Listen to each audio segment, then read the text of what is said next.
বৈশাখ। এই বৈশাখের মতোই রবি ঠাকুরের জন্ম। সোনার আশ্বিনে নয়, হিমের রাতের অঘ্রাণে নয়, ফুল রাঙানো ফাগুনে নয়, এই খর ক্ষিপ্র বৈশাখে তার জন্ম। এই খ্যাপা বৈশাখের গৈরিক তিলক দিয়ে সাজানো তার জন্মদিনের ললাট। বৈশাখী প্রকৃতির নতুন জন্ম, আমাদেরও নতুন জন্ম এই বৈশাখে, 25শে বৈশাখে, রবি ঠাকুরের জন্মদিনে। দেখতে হয় না ক্যালেন্ডার, জিজ্ঞেস করতে হয় না তারিখটা কবে, আগে থেকে বুকের মধ্যে সারা ওঠে 25শে বৈশাখ আসছে, রবি ঠাকুরের জন্মদিন। বছরে একটা দিনের জন্য তারা নতুন হয়ে যায়।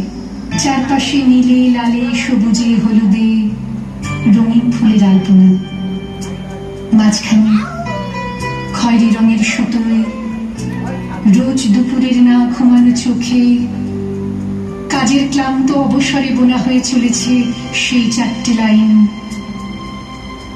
উদয়ের পথে শুনিকার বাণী, ভয় নাই ওরে ভয় নাই, নিঃশেষে প্রাণ যে করিবে দান, ক্ষয় নাই তার ক্ষয় নাই। শুধু কি সূচি কাজে? না, বিদেশকে চোখের সামনে দৃষ্টান্ত করে রাখার আন্তর্জাতিকতা রবি ঠাকুরের। আমাদের সংস্কৃতিকে মাটির কাছাকাছি এগিয়ে নিয়ে যাওয়ার সংকল্পে রবি ঠাকুর। আমাদের সভ্যতাকে দানবের হাত থেকে ছিনিয়ে নেওয়ার সংগ্রামে রবি ঠাকুর। আকাশে মাটিতে মনে এত যে বৃষ্টি পড়ে, তার ছন্দ রবি ঠাকুরের। এত যে ফুল ফুটে, তার গন্ধ রবি ঠাকুরের। তাই প্রতিদিনই তার জন্ম, কোনো দিনই তার মৃত্যু নেই।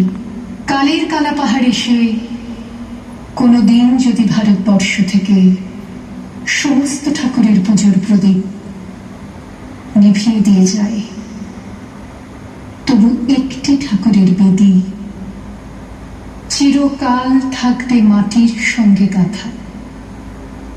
কোন ঠাকুর? রবি ঠাকুর।